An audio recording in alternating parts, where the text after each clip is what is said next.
वहीं आगरा से एक जासूस को गिरफ्तार किया गया है। आईएसआई जासूस था ये एजेंट रविंद्र, आगरा से गिरफ्तार हुआ है। पाकिस्तान को दे रहा था खुफिया जानकारी। हनी ट्रैप के जरिए जाल में फंसा रविंद्र। तो बड़ी और अहम खबर इस वक्त आपको बता रहे हैं कि आगरा से एक जासूस की गिरफ्तारी हुई है। आईएसआई जासूस इसे बताया जा रहा है, जिसका नाम है एजेंट रविंद्र।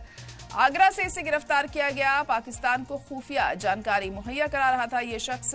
हनी ट्रैप के जरिए जाल में फंसा रविंद्र। फिलहाल अब ये पुलिस की गिरफ्त में है। पूछताछ इससे की जा रही है और कई अहम सुराग भी इससे हाथ लग सकते हैं। ये तमाम अहम जानकारियां पाकिस्तान में मुहैया करा रहा था। आईएसआई का जासूस बताया जा रहा है इसे, एजेंट रविंद्र इसका नाम है, जो अब पुलिस की गिरफ्त में है। और एक बड़ी कामयाबी के तौर पर इसे देखा जा सकता है। हनी ट्रैप के जरिए जाल में फंसा रविंद्र और अब ये पुलिस की गिरफ्त में है। फिलहाल पूछताछ इससे की जा रही है। आगे की तफ्तीश कार्रवाई में पुलिस जुटी हुई है कि कौन कौन इसके साथ मिला हुआ है। इसके और भी साथी हो सकते हैं जो भारत में अलग अलग शहरों में रह रहे होंगे और वहां पर अपने काम को अंजाम दे रहे होंगे। तो अब उन्हें पकड़ने की भी कवायद जाहिर तौर पर शुरू हो जाएगी।